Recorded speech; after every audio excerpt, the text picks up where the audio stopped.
Fnatic and SK Gaming are still undefeated at 4-0 at the top of that table. Then Elements is in third at 3-1. Gambit Gaming is still without a win, 0-4 at the bottom of the standings for Gambit. As you said, Gambit is one of those teams, they have to get one win to get going. Yeah, and for me still SK Gaming by far the most flawless team. Like their strategy seems very solid and all the players really good. Yep, kudos to them. Playing a key role in Elements' win earlier today was their AD carry Reckless, who went huge with 11 kills, 8 assists, 567 CS, and 2 triple kills. This not only earned him a total of 45 fantasy points, but the title of today's Fantasy LCS leader. And you gave him a hug earlier. Did you absorb any of those points? Not really, but he's a really good hugger, so... All right, we'll just leave that for a sec. All right. Well, throughout this weeks of games, there were 5 players that were key to their team's success with performances that are truly worthy of the title OP. First up, worth a mention, is the Unicorns of Love. Kikis, he introduced Rek'Sai here in the EU LCS when it wasn't banned. He went 8-0-10 as Rek'Sai versus the Giants. And even today, versus SK, he put up a pretty solid performance. Yeah, he was one of the top performers in his team with Javan when they were getting pretty much somehow wrecked. Yep, the second one is Fabiven. Last week he had an 18 KDA over 2 games. This time only 11.5, but he was instrumental for them once again. I wouldn't say 11.5 is that bad. Yeah, like I said, I wish I had those kind of KDAs. Great play for him. Next mention is for SK Gaming's top laner, Freddy122. He's used to playing those tanky top laners. He went for 2 AP champions in this one, and he just sets up so many plays for his team. Yeah, bringing that cannon into the LCS, doing really impressive plays, initiating those fights, being a huge part of the win.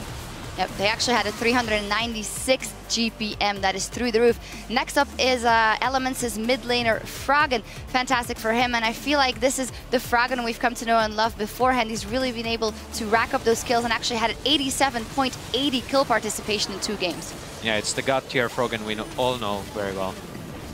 Last up again for SK Gaming, Forgiven. How can we not mention him? 24 KDA in 2 games, the Immortal Zero. That's an incredible confidence as he also displayed here with us.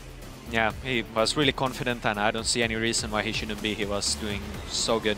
Yep. Next to that, I also actually want to put in a honorable mention for SK Gaming as a whole. All of them played fantastically, but Forgiven, the Immortal, deserves a mention here. Now, drawing from this week's of games, we have also chosen to highlight one player that put on their backpack and carried their team to victory. He consistently gets every one of his teammates' lanes rolling, is bringing the Brolaf back to the LCS, and this week's MVP, Fnatic's reign over. And Cyanide, you had a lot to say in this. You think you really earned the title of MVP this one? I don't actually know how this noob got it now. Just kidding, he did really well. Like, not only is his early game super impressive, but he plays later on in the game like a solo laner almost. Like he stays so impactful throughout the game, doing those amazing plays with Rengar, really being the initiator Fnatic needed in those games. And even with the Olaf, his early game was not so great, but at some point he was like 4 levels ahead of Diamond and was just wrecking everyone. Yeah, and hitting every axe. Congratulations to Reignover for getting that MVP title. That's all for this week, but the European LCS picks up again next Thursday as H2K takes on SK Gaming. We'll see Fnatic play the Unicorns of Love and the Copenhagen Wolves will face Gambit. That all starts next Thursday at 6 p.m. Central European Time. That is 9 a.m. Pacific. Yeah, I'm really looking forward to the Fnatic versus Unicorns of Lava. I will never stop believing in these mythical creatures to impress me. You never should. As things quiet down in Berlin for the week, they're just getting started over in North America. The NALCS picks up for week 2 tomorrow with Gravity versus Team Dignitas, while Cloud9 will look to find their first win against the undefeated Team Liquid. That all begins at 9 p.m. Central European Time, noon Pacific. Wow, Cloud9 tries to find their first win. It sounds so odd even. Yeah, it's really Cloud9. We know them as the kings of NA, but Team Liquid doing so well the first week, and let's see if they can dethrone the kings. Yep, it'll be a great game. That's all for week 2 here from Berlin. I'd like to thank Cyanide for lending us his expertise on the desk this week. And on behalf of myself and the entire broadcast team, thank you for tuning in. Good luck. GG.